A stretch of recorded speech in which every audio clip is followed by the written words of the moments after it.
Hello students, आप सभी का फिर से स्वागत है आपके फेवरेट वीडियो गुरु में, जहां मैं आपकी इंग्लिश गुरु आपके साथ जुड़ी हुई हूं आपको बैंक और एसएससी दोनों की तैयारी करवाने के लिए। जैसा कि आज आप टॉपिक देख रहे हैं, लास्ट डे तो पास्ट टेंस पढ़ लिया, अब आज है बारी फ्यूचर टेंस की। वैसे तो इस स्लाइड से या इस सेक्शन से ज्यादा क्वेश्चंस नहीं आते, बट अगर हम बात करें कि आपके एरर करेक्शन के पार्ट में या सेंटेंस इंप्रूवमेंट के पार्ट में इस सेक्शन से कितने मार्क्स आ सकते हैं, तो वो लगभग 1 से 2 तो होता ही है। तो चलिए बढ़ते हैं इस एक्सरसाइज की तरफ। सिंपल एक्सरसाइज है, it's going to be fun. देखते हैं इसके रूल्स क्या क्या हैं। The first thing that you need to know about the future tense is its general structure. अच्छा, एक चीज आपसे पूछनी है, कोई भी चीज जब फ्यूचर दिमाग में आती है तो वो कौन से 2 प्रोमिनेंट वर्ड्स हैं जो आपके दिमाग में क्लिक करते हैं? विल और शैल। सबके दिमाग में यही आएगा ना? चलो देखो, नॉर्मली हम लोग जो सेंटेंस होता है वो जब फ्यूचर में रेफर करते हैं तो वो विल और शैल के साथ रेफर होता है, ठीक है। बट ये कोई हार्ड एंड फास्ट रूल नहीं है। हम आपसे 2 स्टेटमेंट बोलेंगे और आप दोनों में देखना कि वहां विल और शैल नहीं है, फिर भी एक्शन फ्यूचर का है। जैसे we are playing for victory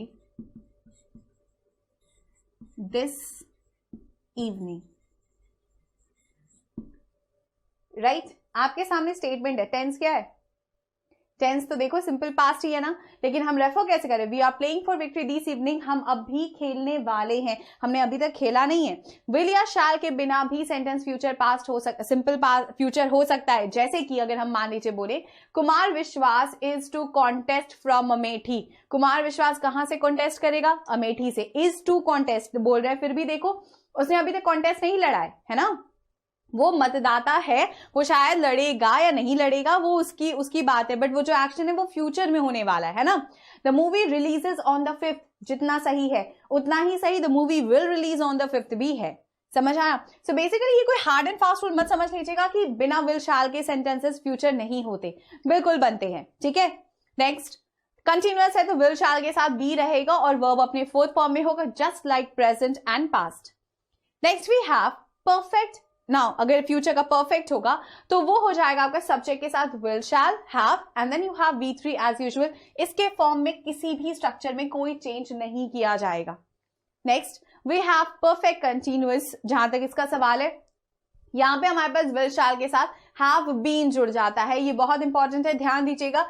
यहां पे हैव बीन जुड़ जाता है और जो नोट करने वाला पॉइंट है, जो अभी आप लिखोगे या नोट करोगे, वो ये है, ये सिंस को नहीं लेता। फ्यूचर ओनली सिंस ऐसा है या ओनली एक ऐसा टेंस है जो अपने साथ फ्रॉम को अपने साथ रखता है। समझ में आया? फ्यूचर इकलौता ऐसा टेंस है जो अपने साथ फ्रॉम को लेता है, क्योंकि प्रेजेंट और फ्यूचर, प्रेजेंट और पास्ट इसको नहीं लेते। समझ आया? This is one point that you need to note from your examination point of view. Sorted. Next, simple future के बारे में अगर बात की जाए तो कैसे एक्शंस होंगे? Simple actions that will be done in the future. कोई भी ऐसा एक्शन जो आप फ्यूचर में करने वाले हैं, ठीक है। जैसे ही विल हेल्प यू, वो फ्यूचर में तुम्हारी हेल्प करेगा। He will go to the college tomorrow, वो कल कॉलेज जाएगा। टुमारो हो गया, नेक्स्ट ईयर हो गया, कमिंग मंथ हो गया। कोई भी ऐसा वर्ड भी जो फ्यूचर के टाइम को भी रेफर कर दे, वो सिंपल फ्यूचर में हमारे टेंस को बना सकता है। जैसे my brother will be 20 next year, she will arrive at 5 PM। So basically अगर आप स्ट्रक्चर देखो तो कोई भी ऐसा एक्शन जो फ्यूचर में हो सकता है या होगा, वो आपका सिंपल फ्यूचर टेंस में चला जाएगा। Clear? Next we have to follow sentence, like the following sentences are used to express the action taking place in future. अब देखो, I have to pay the fees, ऐसे एक्शंस जो express कर रहे हैं जो फ्यूचर में होंगे। आई हैव टू पे द फीस, यहां पे आपने सेंटेंस में आई हैव लगाया, टू पे लगाया, फीस, टू पे व्हाट? The fees. यहां पे देखो पे ही है, बिकॉज आई है ना, तो आई के साथ हैव लग गया, वो पे का फॉर्म लेगा। He is to start the show, he is to start the show. She is about to call you, वो तुम्हें कॉल करने वाली है। मतलब सिंपल एक्शंस भी जो प्री डिटरमिन्ड है, जिनका फ्यूचर में होना ही है, जिन्हें फ्यूचर में होना ही है और वो फ्यूचर में टेक प्लेस करेंगे, जब आप इसको एक्सप्रेस करते हो वर्ड्स में तो सिंपल फ्यूचर होगा। जैसे I am going to tell you something, I am going to, I will tell you something भी जितना सही उतना ही सही आपका I am going to tell you something है। सो बेसिकली सेंटेंस में जरूरी नहीं कि विल या शैल ही फ्यूचर बनाए। याद रखिएगा कि हमारे स्ट्रक्चर्स के प्लेसमेंट भी, मतलब वर्ब में बी फॉर्म के प्लेसमेंट भी बहुत इंपॉर्टेंट पार्ट प्ले करते हैं आपके सेंटेंस को फ्यूचर आइडेंटिफाई करवाने में। खैर ये तो जनरल इंग्लिश का पार्ट है, ये बच्चे पढ़कर समझ जाते हैं कि ये स्ट्रक्चर क्यों आ रहा है और ये क्यों फ्यूचर को रेफर कर रहा है। Clear? Moving on to your next slide, we have future continuous. Okay, एक ऐसा एक्शन जो फ्यूचर में चल रहा होगा, जब तक हम वहां पहुंचेंगे उसकी शादी हो रही होगी, जब तक हम वहां पहुंचेंगे उसकी शादी हो रही होगी। अब देखो, कोई भी ऐसा एक्शन जो तय है कि फ्यूचर में होगा, वो आपका फ्यूचर कंटिन्यूअस होता है। ठीक है, हम आपको एक सिंपल सा सिचुएशन देते हैं, इसमें तो सबके सब पक्का पड़े हो। देखो, हम बोल रहे हैं कि आपके घर पे फोन बेल रिंग हुआ और आपके अंकल ने कॉल किया और बोला, बेटा हमारा टिकट कंफर्म हो गया और आगे आने वाला एक हफ्ता हम आप ही के घर रह के पूरा दिल्ली घूमेंगे, है ना? होता है ना ये सबके साथ। अब आपको पता है कि आपका अंकल का जो स्टे है वो एक हफ्ते के लिए तय हो गया है, मतलब वो फ्यूचर में रहेंगे ही रहेंगे, ये तो श्योरिटी होगी, है ना? तो आप क्या बोलोगे? My uncle will be staying here for the entire weekend, है ना? आप क्या बोलोगे? My uncle will be staying here for the entire weekend.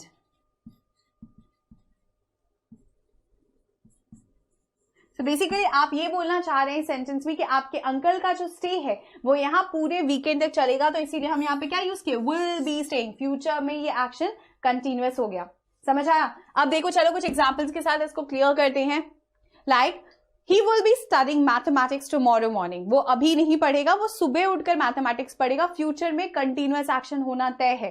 ठीक है, उसी तरीके से they will be staying here for the next 1 month। वो अगले आने वाले एक महीने तक भी वो यहीं रहेंगे। They will be staying here for the next 1 month। So basically कोई भी एक्शन जिसका फ्यूचर में होना तय हो जाता है वो आपके सेंटेंस में बन जाएगा फ्यूचर कंटिन्यूअस सेक्शन में। I hope this is clear so far. ध्यान देना, कंफ्यूजन मत रखना। फ्यूचर कंटिन्यूअस तक ऐसा स्लाइड है जिससे क्वेश्चंस आने ही आने हैं, तय होता है इनसे क्वेश्चंस का आना।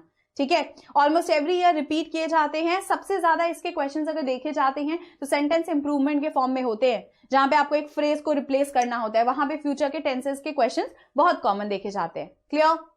चलिए बढ़ते हैं हमारी नेक्स्ट स्लाइड की तरफ। Next will be moving on to future perfect tense. अब फ्यूचर परफेक्ट टेंस को पढ़ने के लिए पहले इसका स्ट्रक्चर देख लेते हैं। देखो, इसका जो बेसिक स्ट्रक्चर है वो होता है विल शैल के साथ आपको सेंटेंस में मिलेगा हैव वर्ब का थर्ड फॉर्म, जो कभी भी चेंज नहीं होगा। जैसा हमने आपसे बोला पास्ट के फॉर्म में होता है, बिल्कुल सेम वहां पे आपका प्रेजेंट और फ्यूचर के स्ट्रक्चर में भी वर्ब हमेशा थर्ड फॉर्म में होगा। Clear? Now it indicates action or it indicates the completion of an action by a certain time in the future। अब ये एब्सर्ड है, ठीक है, ये पूरा एब्सर्ड है, मतलब इसकी होने की गारंटी नहीं होती। लेकिन क्योंकि इंग्लिश की अगर बात की जाए वो बहुत ज्यादा सोच पे भी बनता है, इसी वजह से हम इनसे स्टेटमेंट्स बनाते हैं। लेकिन हम आपको एकदम बता देते हैं कि फ्यूचर का कोई भी एक्शन क्लियर नहीं होता, कोई भी एक्शन परफेक्ट नहीं हो सकता, आप इसकी गारंटी नहीं ले सकते, है ना? चलो जैसे देखते हैं, सेंटेंस में लिखा हुआ है his brother will have finished the work by 5 o'clock। क्या पता ना कर पाए, क्या पता उसका होमवर्क आ जाए, उसका असाइनमेंट आ जाए, उसको कोई इंपॉर्टेंट प्रोजेक्ट के लिए बाहर जाना पड़ जाए, कुछ भी हो सकता है। मतलब ब्रदर का काम 5 बजे से पहले खत्म होगा, इसकी कोई गारंटी है क्या? आप ले सकते हैं क्या? हो ही नहीं सकती, है ना? तो बेसिकली याद रखिएगा कि ये एब्सर्ड टेंस जैसा माना जाता है। इनका एक्चुअल प्रैक्टिकल इंग्लिश में यूज बहुत कम है, but grammatical point of view से इनसे सेंटेंसेस बनते हैं। तो आप सेंटेंस को कंस्ट्रक्ट कैसे करोगे? कंस्ट्रक्ट करने के लिए आपने बोला my brother या his brother will have finished what? the work by 5 o'clock। मतलब उसका काम 5 बजे से पहले खत्म हो चुका होगा। अब इसमें एक और चीज जो ध्यान देने वाली है वो है have का use. will have done, will have been done ऐसे करके नहीं बोला जाता। जब भी बोला जाएगा will have का स्ट्रक्चर सीधा हमेशा अपने साथ वर्ब के थर्ड फॉर्म को ही फॉलो करता है। इसको ध्यान दीजिएगा क्योंकि इस सेक्शन से भी एरर बहुत कॉमन है। Next, they will have come back home by evening। अब आप किसी से पूछ रहे हैं कि भाई जो लोग गए हैं वो घर कितने बजे तक आएंगे, तो आप बोलोगे कि वो शाम तक घर आ जाएंगे। अब वो शाम तक घर ना आ पाए तो उनकी गाड़ी खराब हो गई तो, इसीलिए बोला जाता है कि फ्यूचर का टेंस, फ्यूचर का परफेक्ट या फ्यूचर का परफेक्ट कंटिन्यूअस फॉर्म बहुत एब्सर्ड होता है इंग्लिश में। बट क्योंकि हम बहुत एक इमेजिनरी सा भी स्टेट बनाते हैं इंग्लिश लैंग्वेज के साथ, और कंस्ट्रक्शंस में बहुत सारी चीजें सोच पे भी डिपेंडेंट होती है है ना। इसीलिए हमारा कंस्ट्रक्शन बन जाता है, बट याद फिर से रखिएगा प्रैक्टिकल इंग्लिश में ये पॉसिबल नहीं होता। प्रैक्टिकल इंग्लिश में आप बोल तो भले सकते हो, लेकिन इसका होना, एक्शन का होना तय नहीं होता। क्लियर। देखो प्रेजेंट परफेक्ट और पास्ट परफेक्ट के साथ एक चीज बहुत सिंपल होती है, वो दोनों एक्शंस कंप्लीट होते हैं।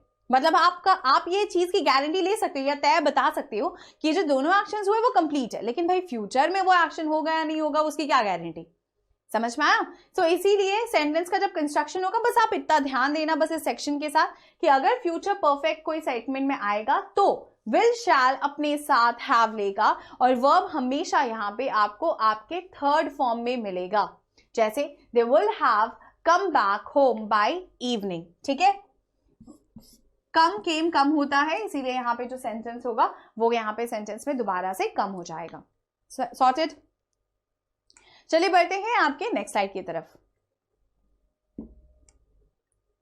Next we have future perfect continuous. I said future perfect continuous, मतलब एक ऐसा एक्शन जो फ्यूचर में कंटिन्यूअस हो सकता है। ये फ्यूचर कंटिन्यूअस मत लेना, परफेक्ट होके चल रहा होगा वाले सेंस के लिए ये जा रहा है यहां पे, इसीलिए पॉइंट ऑफ टाइम आ रहा है, मतलब स्टार्टिंग पॉइंट, जैसे कि फ्रॉम और फॉर। ये जो दोनों वर्ड्स हैं जो टाइम फ्रेम को लेके चलते हैं वो कैसा होता है पहले इसको समझते हैं।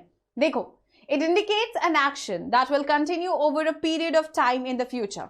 एक ऐसा एक्शन जो एक पीरियड ऑफ टाइम में फ्यूचर में चलेगा, ये सोच वाली बात होती है। ठीक है, तो हम उसके साथ सेंटेंस में बोलते हैं कि ये फ्यूचर परफेक्ट कंटिन्यूअस भी हो सकता है। अब आपको इसमें ध्यान क्या देना है, इसमें टाइम फ्रेम जरूर मेंशन होगा, मतलब फ्रॉम या फिर फॉर, और जो जनरल स्ट्रक्चर होगा वो होगा आपका विल शैल हैव के साथ be and then verb with ING form. Sorted. अब आइडेंटिफाई करते हैं पहले कुछ एग्जांपल्स के साथ। देखो क्या लिखा जा रहा है। He will have been working from morning. He will have been playing cricket for 2 days. ठीक है, वो दो he will have been working from morning का मतलब हो रहा है वो मॉर्निंग से काम करना शुरू कर देगा। ठीक है, इसीलिए future perfect continuous. He will have been playing for 2 days. यहां पे देखो फ्रॉम मॉर्निंग फॉर 2 days, ये जो दोनों स्ट्रक्चर्स आप देख रहे हो विल हैव बीन के साथ, वो दोनों के दोनों फ्यूचर परफेक्ट कंटिन्यूअस बनाते हैं because they refer to time frames that are yet to be going on in a period of time in the future. Is that clear? ये तो था आपका फ्यूचर परफेक्ट कंटिन्यूअस तक का स्लाइड। हमने वैसे तो जितने भी टेंसेस आपको पढ़ाए हैं उसमें जो ज्यादा प्रायोरिटी देने वाला सेक्शन है वो है आपका past tense. Remember past tense से एरर बहुत कॉमन है। Then you come to your present tense form and then finally we will move on to your future tense part. देखो ये मत कर सोचना कि फ्यूचर टेंस है तो इस पे ज्यादा फोकस नहीं करना। हमने जैसे आपको बताया वो जो विल शैल वाले रूल से जो पहले के स्लाइड्स में थे, जहां फ्यूचर कंटिन्यूअस और सिंपल फ्यूचर के बारे में हम पढ़ रहे थे, वो इंपॉर्टेंट है क्योंकि उससे एरर तो आते हैं, लेकिन जो सबसे ज्यादा प्रायोरिटी आपको देनी है वो आपका पास्ट टेंस का स्लाइड होगा। अब पास्ट टेंस का स्लाइड इंपॉर्टेंट क्यों है ये भी समझना जरूरी है। देखो पास्ट टेंस में हम लोग एक नहीं कई स्ट्रक्चर्स को फॉलो कर रहे होते हैं। हम यहाँ पे वर्ब्स को पढ़ रहे होते हैं, टेंसेस को फॉलो कर रहे होते हैं, कंडीशंस को भी फॉलो कर रहे होते हैं। अगर आपको याद होगा हमने लास्ट क्लास में पास्ट टेंस जब पढ़ाया था तो हमने आपको if I were a bird I would fly जैसा एक कंडीशनल या एक अनरियल सिचुएशन में होने वाले एक्शन के बारे में भी बताया था, है ना। ये कई सेंसेस में इंपॉर्टेंट होता है क्योंकि इससे related error correction general statement structuring में भी आते हैं।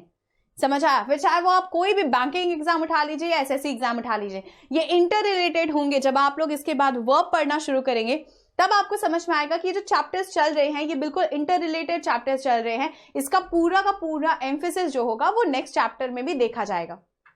Clear? So from exam point of view अब आपको पता है कि आपके कौन से वो सेक्शंस है जहां पे आपको ज्यादा इंपॉर्टेंस देनी है और कौन से वो सेक्शंस है जहां पे आपको सिंपल रिवीजन की जरूरत है। ये स्लाइड्स का इंपॉर्टेंस कितना है ये आप तब रियलाइज कर पाओगे जब आप इसके बाद से जो क्लासेस चलेंगी उसमें आप प्रैक्टिस एक्सरसाइजेस और अपने एरर रिव्यूज देख पाओगे। तो हमने ये स्लाइड अब तक इतना कंटेंट में या फिर इतना एग्जाम ओरिएंटेड इसलिए रखा रहा ताकि आपको ये समझ में आए, ताकि आपको ये क्लियर हो जाए कि अगर एरर आएगा तो कौन से सेक्शन से कब एरर आया है या कौन से पॉइंट ऑफ व्यू से, एग्जाम पॉइंट ऑफ व्यू से कौन सा सेक्शन कितना इंपॉर्टेंट है वो आप अपने आप खोज सको। इसके बाद आपके जितने भी पेपर्स होते हैं जो आप लोग इधर उधर से इकट्ठा करते हो एग्जाम्स के लिए पढ़ाई करने के लिए, अब आप देखना ये चैप्टर के बाद आपको रियलाइज होगा कि आपके एरर करेक्शन ज्यादा आसान हो गए हैं। सॉर्टेड, आपको खुद ब खुद लगेगा कि आपके एरर करेक्शन ज्यादा आसान हो गए हैं। खैर टेंस का खत्म होना यही नहीं होता, टेंस में एक सेक्शन और जो बहुत इंपॉर्टेंट होता है वो है हमारा कंडीशनल सेंटेंसेस। ठीक है, कंडीशनल सेंटेंसेस भी टेंस से पूरा का पूरा रिलेटेड होता है। इनफैक्ट कंडीशनल सेंटेंस आपका सब्जेक्ट, टेंस और वर्ब को लेकर चलता है। मतलब कंडीशनल सेंटेंसेस के बिना हमारा टेंसेस वाला जो सेक्शन है वो आपका इनकम्प्लीट होगा। मतलब फर्दर एरर करेक्शन के लिए आपसे मुलाकात तो होगी, लेकिन आपके कंडीशनल सेंटेंसेस पढ़ाने के बाद। क्लियर? तब तक के लिए आप लोग अपने जितने भी स्लाइड्स हैं उनको रिवाइज करते रहिएगा ताकि आपको समझ में आ जाए कि इस चैप्टर से आपको किस किस जगह पे इंपॉर्टेंट फोकस करना है। Till then keep reading. Thank you.